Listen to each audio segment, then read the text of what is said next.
নমস্কার, কেমন আছেন সবাই? মাম্পির নতুন একটি ব্লগে আপনাদের স্বাগত জানাই। এটি বৃহস্পতিবারের ব্লগ। সকাল এখন 8টা। ঠিক এখন থেকেই ব্লগটি শুরু করছি। আশা করছি আপনাদের ভালো লাগবে। একটু আগেই ঘুম থেকে উঠলাম। ঘুম থেকে উঠে ফ্রেশ হয়ে বিছানা গুছোচ্ছি। কদিন থেকে শরীরটা এতটা খারাপ লাগছে বন্ধু, কি বলবো, এত পরিমাণে ঠান্ডা লেগে গেছে যে গলা ব্যথা, মানে ঢোক গিলতে পারছি না, খাওয়া দাওয়া করতেও একটু সমস্যা হচ্ছে। তো মনে হচ্ছিলো যে আর একটু শুয়েই থাকি, তবে এদিকে বেলা গড়িয়ে যায়। বেশি বেলা করে স্নান করলে আরও বেশি শরীর খারাপ করে। তো ওই জন্য ঘুম থেকে উঠলাম। ঘুম থেকে উঠে টুকটাক হাতের কাজগুলো যা ছিল তা সেরে নিলাম। বাবু ওইদিকে উঠে পড়তে বসে গেছে, স্যার এসেছে পড়াতে। আর আমার হাজব্যান্ড চা খেয়ে বাজারের দিকে বেরোলো, বললো দেখি একটু কিছু আনা যায় নাকি, মাছ টাছ যদি নিয়ে আসতে পারি। তো ওই ভেবেই বাজারে গেল। আর আমি এদিকে নিচের ঘরে যাব, গিয়ে ব্রেকফাস্ট বানাবো। তবে তার আগে না আমি আটাটা মেখে রাখলাম, জানেন তো, অফ ক্যামেরায়। কারণ আজকে ব্রেকফাস্টে একটু রুটি বানাবো। বাবু অনেক দিন থেকে বলছিল মা একটু রুটি বানাবে, চা দিয়ে খাবো। তো আমি এখানে একটু চা করে নিচ্ছি বাবুর জন্য আর আমার জন্য। চাটা খেয়ে তারপরে রুটিটা বানাবো। তো চলুন, এদিকে চায়ের জল বসিয়ে দিয়েছি। ঝোলা নলেন গুড় আমার কাছে ছিল না, ওই একটা চাই এনেছিল। তো ওখান থেকে খেতে খেতে আর অল্প একটু রয়েছিল, তো সেটাকে আবার ভালো করে কাটলাম ছুরি দিয়ে। কেটে একটু ছোট বাটিতে করে 2 চামচ জল দিয়ে একটু ফুটতে দিলাম। ওটা একটু ঝোলা ঝোলা হয়ে যাবে, ওই গুড়টা দিয়েও কিন্তু রুটি খেতে ভালো লাগে। আর এখানে বাবুর জন্য একটু দুধ চা বানিয়ে নিয়েছি, আর আমার জন্য লিকার চা। বাবুকে একটু আলাদা প্লেটে দিলাম, 2টো রুটি দিলাম, আর ওই দুধ চা দিলাম, আর একটু গুড় নিয়েছি, আর আমি আমারটা আলাদা করে নিয়েছি। চলুন এবার বসে খাওয়া দাওয়া করি। রুটি ভাজতে ভাজতে হাজব্যান্ড চলে আসলো বাজার থেকে। আর বাজার থেকে জানেন তো বোয়াল মাছ এনেছে। আর আমি তো একটু মনটা খারাপ করলাম যে বোয়াল মাছ আমার খাওয়া একদমই বারণ। তো ভাবলাম আজকে আমি বোয়াল মাছটা রান্না করব না, বললাম যে 2 রকমের আর রান্না করব না, বোয়াল মাছটা পরে রান্না করব।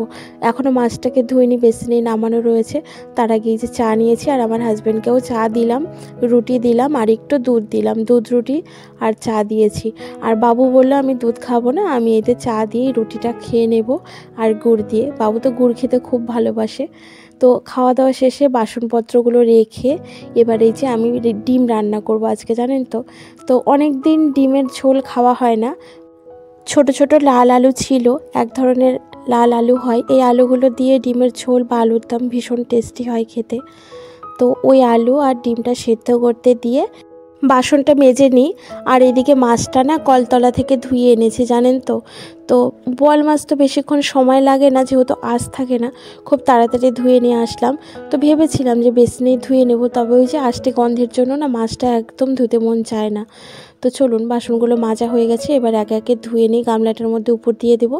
আর তারপর রান্নাবাড়ির জন্য ওই যে একটু পেঁয়াজ কাটতে হবে, একটু রসুন, একটু টমেটো, কাঁচা লঙ্কা, এই সমস্ত কিছু একটু কেটে নেব।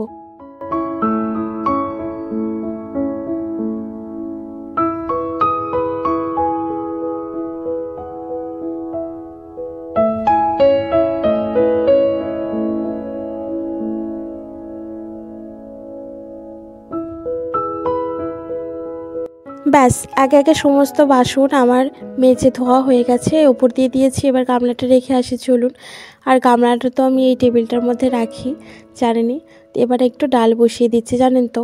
এই ছোট্ট বাড়িটা করে ঝোলই করি আর সবজি করি আর মাংসই করি, যাই করি না কেন, তবে প্রত্যেক দিন যদি একটু করে মুসুর ডাল না করি তাহলে একদম আমাদের বাড়িতে হয় না। কারণ আমাদের খাবার শেষ পাতে একটু ডাল চাই, সেটা চুমুক দিয়েই হোক আর ভাতের সাথেই হোক। আর বাবু আগে খেত না, জানেন তো, ডালটা খুব একটা পছন্দ করতো না, তবে এখন দেখছি বেশ ভালো খাচ্ছে ডালটা। তো ওর জন্য আরও বিশেষ করে করি, কারণ মুসুর ডালটা শরীরের জন্য অনেকটা ভালো। তো মুসুর ডাল বসিয়ে দিয়ে এবার এই যে ডিমটাকে ছুলে নিয়েছি। আর বাবু ওই সেদ্ধ ডিম দেখে বলছে যে মা আমাকে একটু গোলমরিচের গুঁড়ো আর একটু বিট নুন দিয়ে দেবে, আমি একটু খাবো, খেতে ইচ্ছে করেছে। তবে খুব একটা ভালো খায় না, জানেন তো, সেদ্ধ ডিম। ও পোস্টটাই ভালোবাসে ঠিক আমার মতো। তো ওকে দিয়ে আসি, চলুন। আর এই যে আমি এখানে ক্যাচের বিট নুনটা ইউজ করছি। ক্যাচের বিট নুনটা এত ভালো, এত টেস্টি আর এত সুন্দর ফ্লেভার, জানেন তো। আর এভাবে যদি কৌটার মধ্যে করে রেখে দেওয়া যায়, মানে কন্টেনার সহজ যেহেতু থাকে, সেহেতু ফ্লেভারটা একদম নষ্ট হয় না। তো খুব ভালো হয়েছে এটি নিয়ে আমার। তো বাবুকে দিয়ে আসলাম, আর এবার ডিমগুলোকে ছুরি দিয়ে কেটে ভাজা করে নিলাম। এইভাবে যদি ডিম কেটে রান্না করি তাহলে এত ঝোলটা টেস্টি হয় কি বলবো। আপনারা কারা কারা এভাবে ডিম কেটে খাননি ঝোল করে, তারা একবার অবশ্যই খাবেন, ট্রাই করবেন, দেখবেন এত টেস্টি হয় ডিমের ঝোলটা যে বারবার আপনি ডিম কেটেই রান্না করে খাবেন।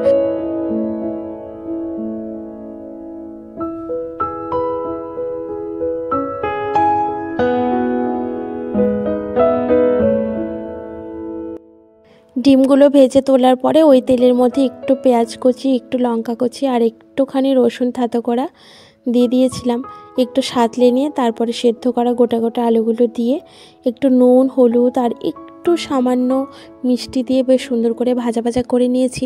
তবে এখানে আমি কোনো বাটা মশলা ইউজ করব না। এখানে একটু আদা গ্রেট করা, একটু টমেটো কুচি, একটু জিরে গুঁড়ো, একটু কাঁচা লঙ্কা বেশি করে এই দিয়ে বেশ সুন্দর করে কষিয়ে রান্না করব। তো এই তো আমার মশলাটা কষানো হয়ে গেছিলো আর তারপরে পরিমাণ মতো গরম জল দিলাম। রান্নাতে সবসময় আমি গরম জল ব্যবহার করি, এতে কিন্তু রান্নার টেস্টটা আসলেই অনেক ভালো হয়। আমার কাছে তো অন্তত এটা মনে হয়, আপনারাও ট্রাই করে দেখতে পারেন যারা যারা করেননি। তো ওদিকে ডিমের ঝোলটা ফুটতে দিয়ে আমি হাতের একটুখানি কাজ ছিল সেগুলো সেরে নিয়ে তারপরে এই যে সমস্ত কিচেনটাকে মুছে নিলাম। আর এখন ঘর বাড়িগুলো মুছে নেব। যেহেতু আজকে বৃহস্পতিবার সেহেতু ঘর মুছবো। তবে জানেন তো আমি সকালবেলাতেই ওই ওপরের ঘরগুলো ঝাড়ু দিয়েছিলাম, তবে নিচের ঘরটা আর ঝাড়ু দিইনি। ওই সামনেটা বারান্দাটা দিয়েছি, মুছে নেব ঘরগুলো তাহলেই হয়ে যাবে। কারণ বৃহস্পতিবারে না যদি ঘর মোছা আবার ঝাড়ু দিতে যাই তাহলে অনেকটা সময় চলে যায়। আর শীতকাল বলে এখন জানেন তো বুধবারে রাত্রেবেলা ঘরটা মুছে রাখতে পারছি না ঠিকঠাক মতন, এত ঠান্ডা লাগছে। দুপুরে খাওয়া দাওয়ার পরে ওই যে কুঁকড়ে বসে থাকে আর ইচ্ছে করে না জানেন তো যে উঠে আমি সমস্ত কাজকর্মগুলো কমপ্লিট করি। এই করতে গিয়ে আমার অনেক দেরি হয়ে যায়। তো ওইদিকে আমার পুরো লিভিং হলটা মোছা হয়ে গেছে। আর এখন এই যে আমার নিচের তলা যে সাইড রুমটা আছে সেই রুমটাকে মুছে নেব, তারপরে স্নান করব। স্নান করে পুজো দেওয়া বাকি রয়েছে, তো চলুন তাড়াতাড়ি করে ফেলি।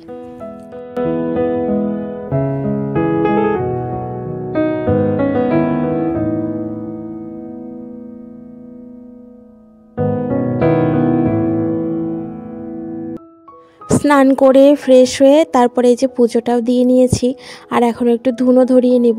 বৃহস্পতিবারে আগে কি করতাম জানেন তো, খুব গরম যখন পড়ে তখন আমি দুপুরবেলাটা থেকে ধুনো ধরাই না, সন্ধেবেলা দিয়ে দিই, তাহলে খুব ভালো হয়। তবে এখন জানেন তো আমি দুপুরবেলাতেই দেওয়ার চেষ্টা করছি, কারণ সন্ধেবেলায় আরও সমস্ত দরজা জানালা বন্ধ থাকে, তো পুরো ঘরটা একদম ধোঁয়াতে অন্ধকার হয়ে থাকে।